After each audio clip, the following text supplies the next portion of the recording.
I want you to invite you to listen to me in a certain way to know that I am speaking on two levels. On one level, I'm talking about how to be financially successful. But on another level, I'm using money as a metaphor. I will never, ever forget, and I've told this story before. I was interviewing a former under-earner who is now a very high earner. And I remember in the middle of our conversation, like mid-sentence, she suddenly stops and she says, you know, just saying I'm prosperous makes my shoulders go up straighter. And that's what I'm talking about, straighter shoulders, not just increasing your income, but boosting your self-esteem, becoming all you can be, a powerful, prosperous woman. Now, I've been working with and empowering women for over 40 years, first as a career counselor, then as a financial therapist and author. The fact that so many smart, intelligent women like you are anxious about money or discouraged because they aren't where they want to be, it's really bothered me. And I suspect that's why you're here. It is no fun to be an under-earner. You want more. You know there's more. But no matter how hard you try, you can't seem to get there. And you yearn for financial freedom and the peace of mind it brings. More than anything, you want your life to be easier, less stressful. But you probably feel stuck. You feel stuck in the gap. And the gap being stuck in that gap can be painful, can be frustrating, can be fusing, because the gap is that place between where you are now and where you want to be.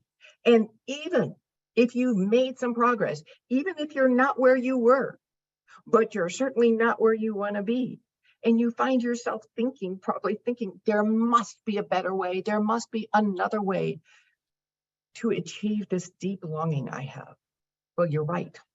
There is another way, a better way that will take you from frustration to clarity, from fear to confidence, and from scarcity to abundance. And I'm going to tell you about that other way today.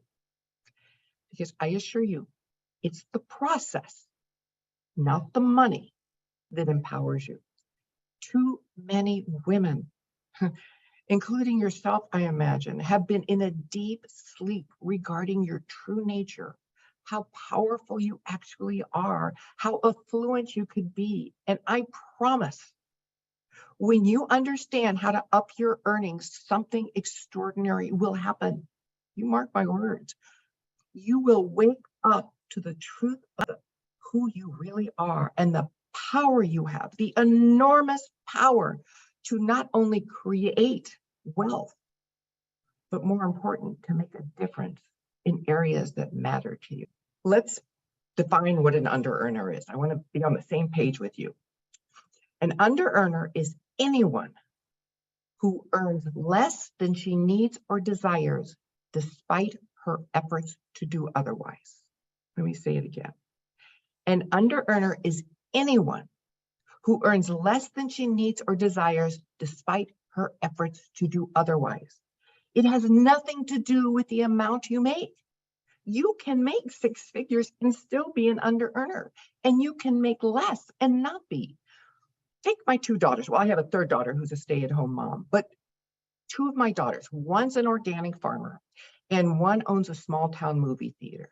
Neither one make a whole lot of money, but they're doing what they love because it feeds their soul.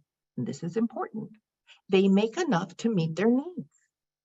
Under-earning is never a conscious choice. It never feeds your soul. It is always a condition of deprivation, and not just of money, but of joy, of freedom, of choices, and most of all, of self-esteem. So I speak from experience here. I spent most of my adult life till well into my 50s as a chronic under-earner, until one day I vowed to change. I was done. I didn't know how I was going to do it. I just knew I had to. I did not want my daughters growing up feeling as powerless as I did. And that's when a miracle occurred. I swear, and some of you know what I'm talking about, Total commitment leads to unexpected miracles. So the year was 1998, and I had just published my first finance book, Prince Charming Isn't Coming. And suddenly I had this whole new career. I was traveling all over the country doing financial education for women. But no matter how hard I worked, and you can ask my kids, I was gone all the time. I was traveling everywhere. No matter how hard I worked, I couldn't make money. I felt so desperate, so helpless that I made an appointment with a financial counselor. And the first thing she said to me is, "You're an under-earner." I had never heard that word and I didn't like it.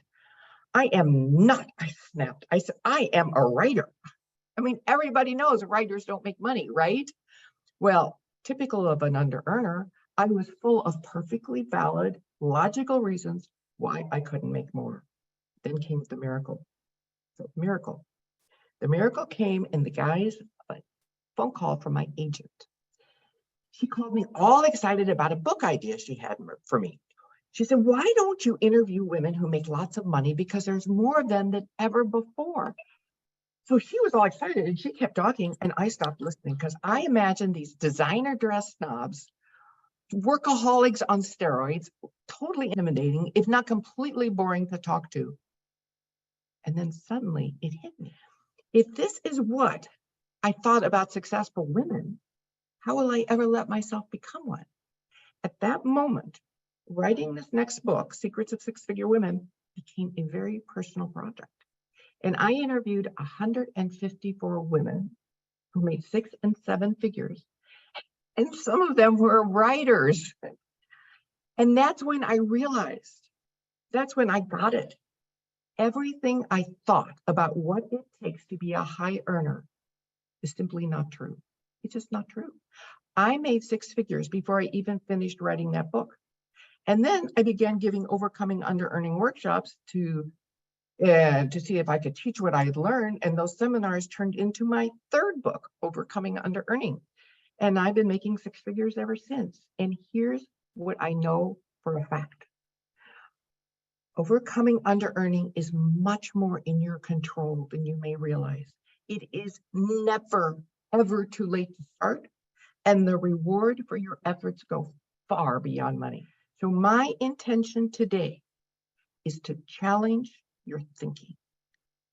I have only one request of you. Okay, one request. I want you to come with an open mind. I want you to be willing to accept that much of what the world has taught you about who you are and how to achieve financial success could be wrong.